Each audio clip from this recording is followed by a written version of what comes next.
할렐루야! 아멘. 이 시간 요한계시록 3장 14절부터 17절 말씀을 통해서 자든지 더욱든지 하라는 제목으로 같이 은혜를 나누고자 합니다. 아멘. 몇 달 전에, 작년에, 이제 벌써 작년인데, 작년 10월 달에 우리는 월드컵을 경험했습니다. 근데 그 월드컵 경기 중에 가장 짜릿했던 경기는 어떤 경기냐라고 묻는다면 첫 번째 날도 있겠지만 우리가 포르투갈을 이긴 그 역전을 한 그 경기가 가장 짜릿했던 경기가 아닌가 생각이 듭니다. 그 경기를 다시 돌려봐도 와, 우리 선수들 잘했다라는 생각이 참 많이 들었습니다.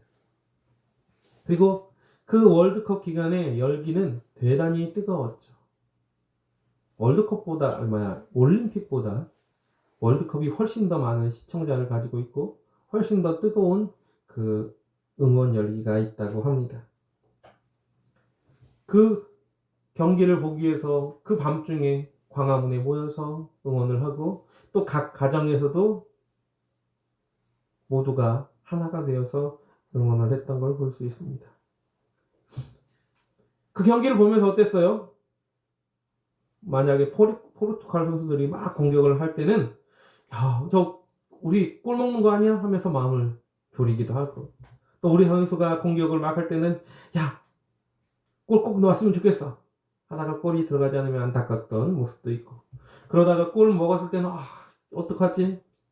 그런데 동점골이 터지고 나중에 역전골이 터졌을 때 너무너무 기뻐서 막 서로 얼싸안고 막 우는 사람들이 참 많았던 모습. 작년에 있었던 그 월드컵의 그 모습에서 여러 가지 또한 이변이 있었습니다. 우리나라가 포르투갈을 이기는 것뿐만 아니라 여러 이변들이 있었는데 그 중에 하나가 뭡니까? 사우디가 아르헨티나를 이겼던 거예요. 여러분, 아르헨티나가 우승했습니다. 월드컵 우승한 국가를 사우디아라비아가 이겼어요. 예선전에서. 여러분, 그래가지고 사우디가 예선전에서 아르헨티나를 이기니까 메시의 아르헨티나를 이겼을 때 국왕이 너무나 기뻐서 어떻게 했어요? 그 다음날을 국경일로 정했습니다. 국경일로 정했어요. 하루 다 쉬어라. 그리고 그날 다 놀게 했던 걸 볼 수 있습니다. 그런 뜨거운 열기, 응원 열기가 있었던 그 모습, 그 뜨거운 열기가 있고 응원의 어떤 환호성이 있었던 그 모습이 우리 삶 속에서도 항상 있어야 되는데, 특별히 믿음의 사람은 신앙생활에서 그러한 열정과 열심을 내어야 된다는 것입니다. 아멘. 여러분, 우리가 다른 것들은 좀 식어져도 우리의 신앙의 열심만은 식어서는 절대 되지 않습니다. 요한계시록에 보면 초반에 안부 인사 후에 곧바로 뭐가 나옵니까? 바로 초대 7교회에 대한 이야기로 시작합니다. 그 당시 소아시아에 있는 7교회 사자들에게 예수님께서 전하는 메시지가 나오는 내용이 요한계시록 2장부터 쭉 3장까지 펼쳐져 있습니다. 맨 처음 교회가 어디로 나옵니까? 에베소 교회예요. 네, 이 에베소 교회를 책망하시는 내용이 나옵니다. 뭐라고 책망하십니까? 첫사랑을 잃어버렸구나. 에베소 교회가 얼마나 열정적으로 주님을 사랑했느냐. 근데 주님을 그렇게 열정적으로 사랑했던 그들이 이웃을 사랑하는 그 열심이 처음부터 그 뜨거움이 이제 점점점 사그라들어서 식어버렸다라고 말하는 겁니다. 그런 에베소 교회에 예수님께서 경고를 하시죠. 계시록 2장 5절에 이렇게 말합니다. 어디서 떨어졌는지를 생각하고 회개하여 처음 행위를 가지라. 만일 그리하지 아니하고 회개하지 아니하면 내가 내게 가서 내 촛대를 그 자리에서 옮기리라. 촛대를 옮기겠다는 건 뭐예요? 너의 그 불밝히는 그 능력, 교회로서의 사명을 가지 못하면 너를 버리겠다라는 말과 같은 겁니다. 그렇게 시작되는 7교회들에게 칭찬과 책망을 하면서 계시록은 시작되고 있습니다. 그리고 오늘 본문에 나오는 초대교회 7교회 중에 마지막 교회 라오디게아 교회에 대한 이야기를 하시면서 7교회에 대한 이야기를 마치게 됩니다. 근데 오늘 라오디게아 교회에서 가장 주안점으로 두는 게 뭡니까? 주님은 이렇게 말합니다. 차든지 덥든지 하라고 분명하게 말하고 있습니다. 차든지 덥든지 해라. 미지근하지 말아라는 겁니다. 우리에게 경고하는 내용입니다. 14절에 이렇게 분명하게 말하고 있습니다. 라오디게아 교회 사자에게 편지하기를 아멘이시오 충성되고 참된 증인이시오 하나님의 창조의 근본이신 이가 가라사대. 여러분 초대교회 소아시아에 있는 7교회는요 각 시대를 대표한다고 말합니다. 그리고 마지막으로 나오는 라오디게아 교회는 지금 현대 교회를 상징하고 있다고 목사님들은 이야기를 하고 있고 많은 성경 학자들도 그렇게 이야기하고 있습니다. 라오디게아 교회는요 부족함이 없는 교회였어요. 많은 물량주의 부족함이 없는 부유한 교회. 그런데 뜨뜻미지근한 신앙을 가지고 있다. 현대교회가 어떻습니까? 현대교회가 많은 복을 주셔서 물량주의에 빠져 있습니다. 부족함이 없는 것처럼 보이는 그 물질적인 어떤 풍요로움 또한 양적인 성장도 가져왔어요. 그런데 어느샌가 뜨뜻미지근한 모습의 교회로 바뀌어버렸다라는 겁니다. 오늘 본문에 이렇게 말합니다. 라오디게아 교회의 사자들에게 문안한다. 사자는 뭡니까? 동물원에 있는 그 사자를 이야기하는 것이 아닙니다. 여기서 말하는 사자라는 건 한 나라를 대표해서 뭐예요? 파송되어지는, 지금으로 말하면 대사와 비슷한 겁니다. 사신, 소식을 전달하는 자를 이야기하는 겁니다. 대표해서 소식을 전달하는 자. 다시 말하면 대표해서 소식을 전하는 자는 뭡니까? 교회로 말하면 복음 전도자를 이야기하는 겁니다. 그 복음 전도하는 사람들의 지도자를 이야기하는 거예요. 여러분 국가나 교회나 지도자가 얼마나 중요한지 우리는 잘 알고 있습니다. 그 지도자가 어떻게 하느냐에 따라 한 나라의 흥망성쇠가 달라지게 되어 있죠. 우리나라에 역대 왕들이 있는데 그 왕들 중에 어떤 왕은 뭐예요? 그 지도자의 위치를 잘 감당하지 못해서 나라가 침범을 당하고 그리고 나라가 망하기도 했어요. 그러나 어떤 왕은 어떻습니까? 훌륭한 지도자를 통해서 뭐예요? 나라가 강성해지고 발전하는 걸 볼 수 있었다는 겁니다. 그만큼 한 나라의 지도자는요 중요한 겁니다. 그래서 지도자가 살면 조직이 살아나게 되어 있습니다. 근데 반대로 어때요?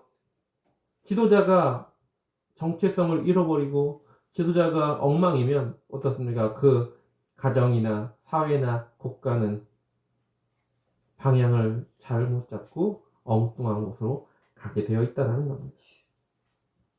교회도 마찬가지로 바로 서기 위해서 누가 필요합니까? 바로 서는 진정한 리더자가 바로 서야 되는 것을 잊지 마시기 바랍니다.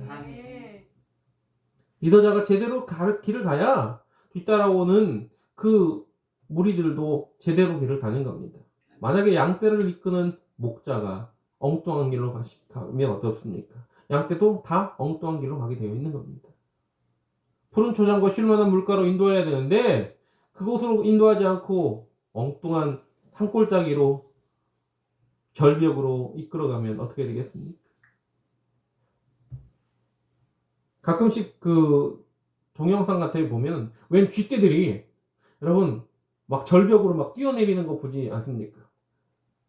근데 그 쥐떼들이 처음부터 다 일일을 다 가는 게 아닙니다. 얘네는요 특이하게 누가 하나 막 앞에서 그렇게 달리면 다 달린대요. 가다가 어디로 가요? 얘가 절벽으로 뛰어내요. 절벽으로 투신하면요 뒤에 있는 애들도 다 절벽으로 투신하는 거예요. 이게 얼마나 어리석은 일입니까? 여러분, 지도자가 그만큼 중요한 겁니다. 가정에서도 마찬가지입니다. 어머니가 게으르고 나태하면, 그리고 통찰력을 갖지 못하면 아이들은 방황하게 되겠죠. 아버지가 날마다 술 마시고 늦게 들어오면서 소리를 지르고 아이들을 괴롭히면 그 가정은 흔들리게 되어 있는 겁니다. 가정에서는 아버지 어머니가 바로 서 있어야겠죠. 사회 지도자도 마찬가지입니다. 그 지도자를 통해서 뭐예요? 나라가 어떻게 하는지 바뀌게 되어 있는 거죠. 바로 서 있어야 되는 겁니다. 중심을 잘 잡아야 되는 거죠. 교회 리더들도 중심을 잘 잡아야 될 줄 믿습니다. 아멘. 그래서 오늘 본문은 그 리더자들에게 이렇게 말합니다. 누가 말하느냐에 따라 중요한 건데 지나가는 어떤 사람이 말하는 것이 아니라는 겁니다. 좀 본문에 이렇게 말합니다. 뭐라고요? 아멘이요 충성되고 참된 증인이시요 하나님의 창조의 근본이시니가 가라사대라고 말하고 있습니다. 누가 말했냐? 그 사자들에게 누가 말했느냐? 바로 아멘이시고 충성된 그분이 말했다는 겁니다. 아멘. 오늘 본문에 이분이 누굽니까? 바로 예수님이죠. 예수님을 표현하고 있습니다. 그분은 아멘이다. 아멘. 그분은 충성되고 참된 증인이다. 아멘. 그분은 창조의 근본이시다라고 말하고 있습니다. 아멘. 우리가 아멘이라고 말하죠. 아멘은 뭐라고 말합니까? 그렇게 되기를 원합니다라는 뜻을 가지고 있다. 아멘. 아멘이라는 건 확실합니다라는 뜻이. 아멘. 그 말이. 또 충성되고 변함이 없으시고 신실한 증인이신 그분께서 우리에게 뭐라고 말합니까? 확실한 그분께서 우리에게 말씀해 줬다라는 겁니다.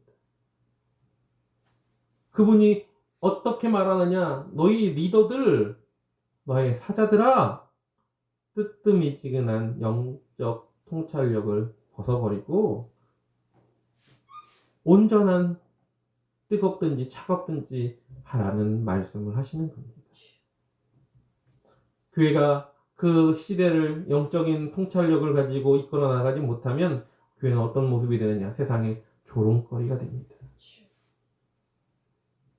교회가 살아야, 교회 지도자들이 제대로 살아야 교회가 세상에서 소금과 빛의 역할을 할 수 있는 거예요. 아멘. 교회가 살지 못하면 세상에서 밖에 버리워져 밟히는 그런 오래된 소금, 맛을 잃어버린 소금밖에 되지 않는다는 것을 잊지 마시기 바랍니다. 아멘. 그렇다면 어떻게 해야 될까요? 오늘 본문 말씀처럼 차갑든지 뜨겁든지 해야 되는 겁니다. 오늘 본문에 나오는 라오디게아 교회는 그런 신앙의 열정을 잃어버린 교회입니다. 그래서 예수님이 책망하시는 거예요. 15절에 뭐라고 말합니까? 내가 내 행위를 아노니 내가 차지도 아니하고 뜨겁지도 아니하도다. 내가 차든지 뜨겁든지 하기를 원하노라 라고 말합니다. 아멘. 신앙생활은요, 교회를 나와서 그냥 대충 예배를 드리다가 돌아가는 것이 아니라 죽도록 충성하는 것이라는 겁니다. 아멘. 맡은 자에게 구할 것은 충성이라는 겁니다. 아멘. 주님이 원하시는 성령이 너희에게 임하시면 예루살렘과 온 유대와 사마리아와 땅끝까지 복음의 증거자가 되는 것이라는 겁니다. 아멘. 사도 바울은 뭐라고 말했습니까? 그 열정을 가지고 나의 달려갈 길과 주 예수께 받은 사명, 곧 하나님의 은혜의 복음 증거하는 일을 마칠 하면은 나의 생명을 조금도 귀한 것으로 여기지 아니하노라 라고 말합니다. 아멘. 예레미야 선지자는 말하기 싫었는데 속에서 불 붙는 것 같아서 내가 말하지 않고 도저히 견딜 수 없게 만드셨다라는 겁니다. 성경은요 항상 그렇게 열정적으로 나가는 이들의 모습을 이야기하는 겁니다. 결코 뜨뜻미지근한 모습의 신앙은 원하지 않는 것이죠.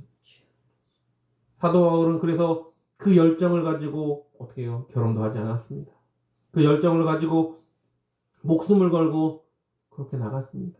40의 강한 매를 3번이나 맞고 돌로 맞고 풍랑을 만나서 강도도 만나고 그런 어려움을 겪으면서도 그는 어떻습니까? 열정을 가지고 나아갔다는 것을 잊지 마시기 바랍니다. 아멘. 그런데 라오디게아 교회는 어떻습니까?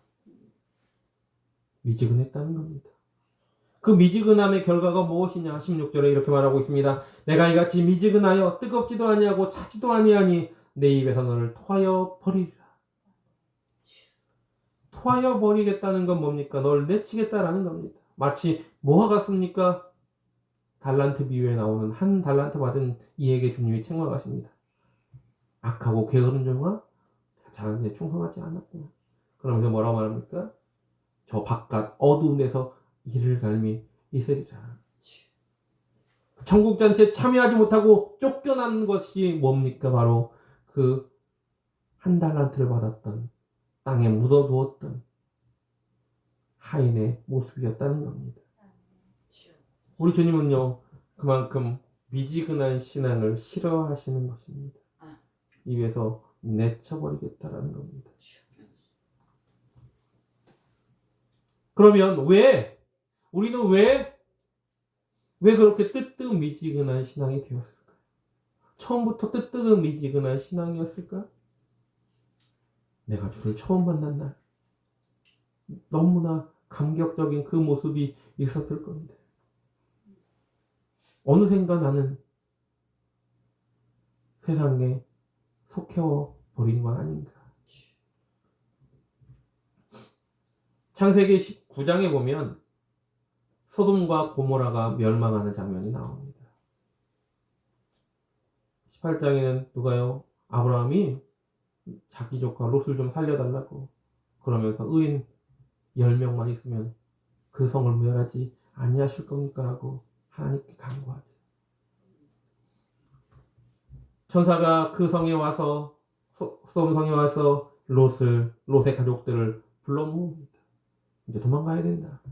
이 땅 이제 하나님께서 멸하실 것이다. 불과 유황으로 멸할 거야 라고 말합니다. 그래서 롯의 가족이 피난을 가게 되죠. 그런데 천사가 그렇게 말합니다. 뭐라고 말합니까? 돌아보거나 들에 머물지도 말고 산으로 도망하여 멸망을 면하라고 하죠. 그러자 롯이 뭐라고 말합니까? 우리의 산이 너무 멀어요. 너무 머니까 어디로 가겠다고요? 주변에 조그만 성, 수알성이 있으니까 저기로 가서 우리가 면하겠습니다. 천사가 그래 하라고 하죠.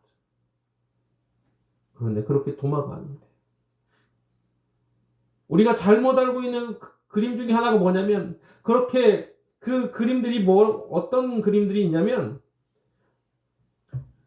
소돔과 고모라로 이렇게 도망가는 와중에 롯의 가족들 중에 롯의 부인이 뒤를 돌아왔다가 소금 기둥이 되는 장면의 그림들이 있는데요. 성경을 잘 읽어보면 그들이 도망치는 과정에는 절대 하늘에서 불과 유황이 내리지 않았습니다. 소돔성 고모라 그 땅에 불이 떨어지지 않았어요. 그들이 소알성에 들어간 다음에서야 불이 떨어졌다는 겁니다. 하늘에서 뭐가 떨어지고 있는데 뒤를 돌아보지 않았을 거라는 겁니다. 아무 문제가 없는데 막 가고 있으니까 뒤를 돌아본 거죠. 롯의 아내가 뒤를 돌아봅니다. 롯의 아내가 뒤를 돌아봤을 때 소금 기둥이 되었어요. 왜 뒤돌아봤습니까? 지금 아무 일도 없는데 지금 하늘에서 뭐 불이 떨어지는 것도 아니고 땅이 갈라지는 것도 아니고 지금 아무 문제가 없는데 왜 도망가야 돼? 왜 저 많은 것들을 두고 왜 도망가야 돼? 그게 바로 롯의 부인의 생각이었다는 겁니다. 우리는요 그러한 모습이에요. 어느샌가 안일하게 주님이 언제 오실지를 우리 예비하는 슬기로운 5 처녀가 기름을 준비하며 그렇게 있어야 되는데 그런 예비하는 자가 아니라 어떤 모습이요? 지금은 안 오시겠지. 지금 세상이 좋사오니, 여기가 좋사오니, 지금의 생활이 좋사오니, 내 때는 2000년 동안 안 오셨으니까 내 때에는 안 오시겠지라는 아니라는 생각으로 세상과 동화돼서 그렇게 살아가고 있지는 않은가. 여러분, 주님은 나를 쫓으라라고 말씀하셔요. 나를 쫓을 때는요, 뒤를 돌아보지 말라고 말합니다. 나를 쫓을 때는 네 주변에 있는 여러 가지 것들을 생각하지 말라고 말씀하십니다. 한 사람이 예수님께 이렇게 말합니다. 주님 따라가기로 원합니다. 이제 뭐라고 말합니까? 그가? 그럼 예수님이 뭐라고 하면 다 버려두고 나를 쫓으라고 하니까 주님이 뭐라고 말합니까? 바로 하여금 가족들에게 작별하게 해달라고 말해요. 작별할 수 있겠죠. 그래서 주님이 뭐라고 말씀하십니까? 누가복음 9장 62절에 이렇게 말하고 있습니다. 예수께서 이르시되 손에 쟁기를 잡고 뒤를 돌아보는 자는 하나님의 나라에 합당하지 아니하니라 하시니라. 또 마태복음 10장 37절에는 또 더 이렇게 말합니다. 아버지나 어머니를 나보다 더 사랑하는 자는 내게 합당하지 아니하고 아들이나 딸을 나보다 더 사랑하는 자도 내게 합당하지 아니하며 라고 말합니다. 우리 주님 너무하시네. 사랑하는 가족들을 인사도 못하게 하고. 우리 주님이 원하시는 모습은 사랑하는 가족들에게 인사도 하지 말라는 것이 아니라 지금 그 주님을 따르려고 하는 그 자의 마음 자세가 뭐였냐 이겁니다. 뭐였냐. 주님을 따르겠다고 말을 해놓고 주님이 당장 따르라고 말하니까 뭐부터 생각해요? 가족들 먼저 생각이 났다는 거예요. 주님을 따르려고 했더니 당장 뭐부터 생각해요? 내 주변에 있는 여러 가지 삶에 내가 지금까지 누려왔던 그런 것들을 먼저 생각했다는 겁니다. 주님이 원하시는 건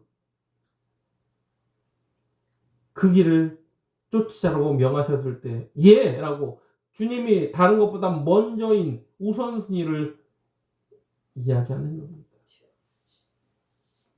여러분, 베드로가 사람을 낚는 어부가 되기 위해서 예수님을 쫓았을 때 다 버려두고 쫓았다고 하지만 갈릴리 한 번도 안 갔습니까? 그 장모가 아팠을 때 예수님이 고쳐주기도 했어요. 가족들을 아예 한 번도 안 만나면서 예수님을 쫓았다고 생각하십니까? 그렇지 않다는 겁니다. 그런데 뭐가 중요해요? 주님이 나를 쫓으라 했을 때 바로 아무 조건 없이 바로 쫓는 걸 원하셨다라는 겁니다.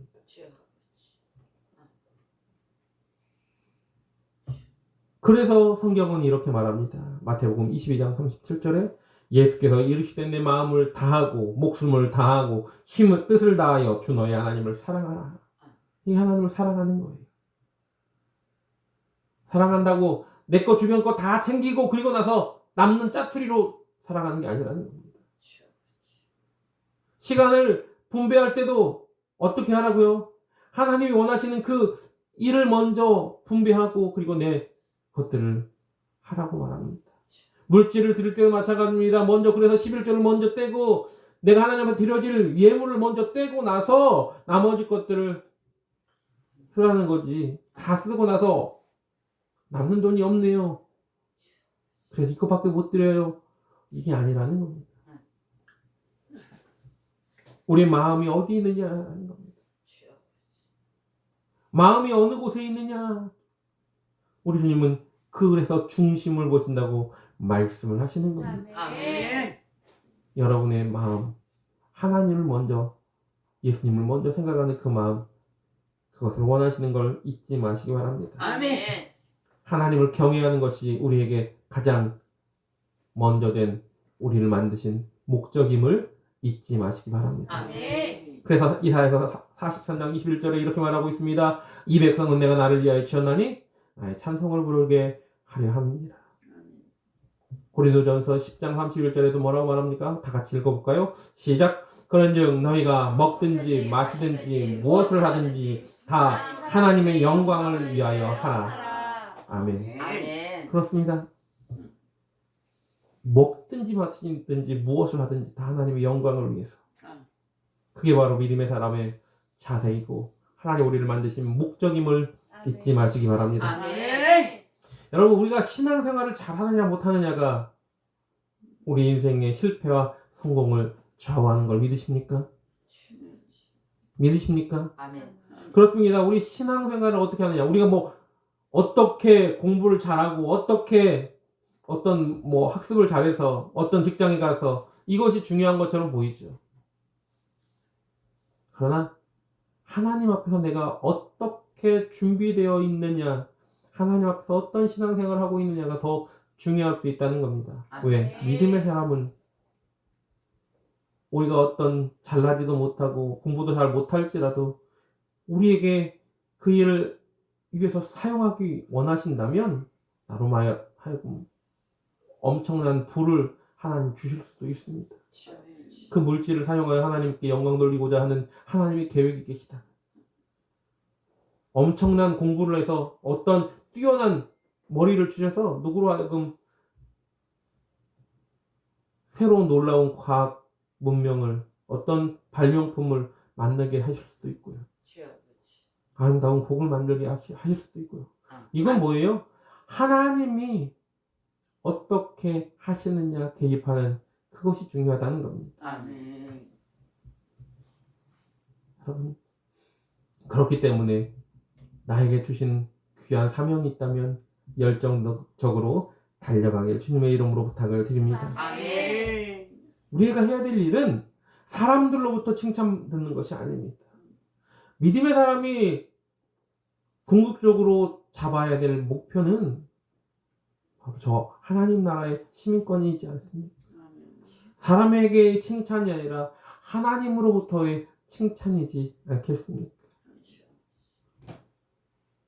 계시록 3장 21절 이 오늘 본문 밑쪽에 보면 이렇게 말합니다. 이기는 그에게는 내가 내 보좌에 함께하여 주기를 내가 이기고 아버지 보좌에 함께 앉는 것과 같이 하리라 라고 말씀하고 있습니다. 그렇습니다. 이기는 그에게 뭐예요? 내 보좌에 함께 앉게 해주겠다. 또 뭐예요? 내가 이기고 아버지 보좌에 함께 앉는 것 같이 해주겠다. 얼마나 놀라운 약속의 말씀입니까? 예수님의 보좌 옆에 같이 앉혀주겠다. 신앙생활에서 우리가 철저하게 승리할 때 그러한 놀라우신 약속을 허락하여 주셨다라는 겁니다. 아멘. 하나님을 경외하고 또한 올바른 신앙생활을 갖는 것이 믿음의 사람의 바른 목적임을 잊지 마시기 바랍니다. 아멘. 그렇게 되면 하나님께서 직장에서도 가정에서도 어디서든지 뭐예요? 우리의 삶을 붙잡아 주실 줄 믿습니다. 아멘. 그렇다면 여러분 어떻게 해야 되겠습니까? 차갑지도 더웁지도 않는 미지근한 신앙으로 모래술을 탄 듯 수레술 탄 듯 양다리를 걸치면서 세상과 짝하여 불리하게 생겼으면 그쪽에 더 옮겨가려고 하는 그런 모습의 삶을 사시겠습니까? 어느샌가 처음 신앙도 잊어버리고 어느샌가 뜨겁지도 더웁지도 않은 그저 그냥 귀에 왔다 갔다 하는 그런 라오디게아 교회의 성도처럼 그렇게 살다가 책망받는 어리석은 자가 되지 마시기 바랍니다. 아멘. 그러기 위해서 어떻게 해야 될까요? 이렇게 차갑지도 않고 뜨겁지도 않기 위해서 필요한 게 무엇일까? 이것은 다음 시간에 우리가 함께 알아보기로 합니다. 이 시간 우리가 중요한 건 뭡니까? 우리에게 주신 바른 목적, 주님이 나를 부르신 바른 목적, 그것을 향하여 우리가 달려가는 겁니다. 아멘. 세상에 부귀영화가 더 좋아 보여서 거기에 얽매이고 거기에 눈독 들이고 거기만을 향하여 달려가는 어리석은 자가 되지 마시길 주님의 이름으로 간절하게 부탁을 드립니다. 아멘. 기도하겠습니다. 이 시간 찬양하고 기도하겠습니다. 올바른 행복은 무엇인가? 여러분 다시 한번 잊지 마시기 바랍니다. 아멘. 하나님의 자녀로 사는 겁니다.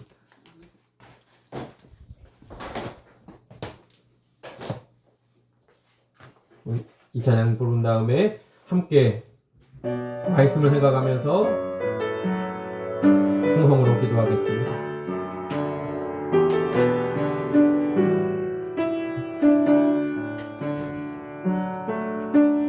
화려하지 않아도 정결하게 사는 삶, 가진 것이 적어도 감사하며 사는 삶, 내게 주신 작은 힘 나눠주며 사는 삶, 이것이 나의 삶의 행복이라오. 이것이 눈물 날 일 많지만 기도할 수 있는 것, 억울한 일 많으나 주를 위해 참는 것, 비록 짧은 작은 삶 주 뜻대로 사는 것, 이것이 나의 삶의 행복이라오. 이것이 행복이라오. 세상은 알 수 없는 하나님 선물, 이것이 행복이라오. 하나님의 자녀로 살아가는 것, 이것이 행복이라오. 이것이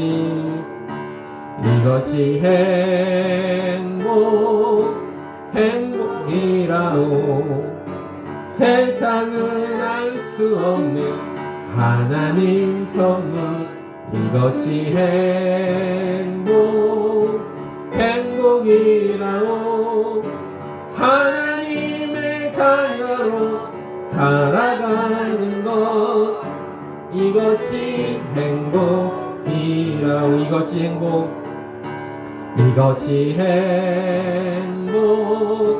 행복이라오. 세상은 알 수 없는 하나님 선물, 이것이 행복이라오. 하나님의 자녀로 살아가는 것, 이것이 행복이라오. 하나님의 자녀로 살아가는 것, 이것이 행복이라오. 이 시간 함께 기도할 때 우리가 이 땅에 살아가며 어느샌가 차갑지도 더웁지도 않는 이 땅의 부귀영화에 취해 하나님을 향한, 하나님이 나를 만드신 목적을 잊어버리고 있지는 않았습니까? 용서하여 주시옵고 주님 만드신 우리에게 주신 목적, 사명, 그 열정을 다시 한번 불태우게 해달라. 하나님의 영광을 위해 모든 것을 행하는 자가 되게 해달라. 이 시간 나같이 통성으로 주를 향하고 기도하겠습니다. 주여!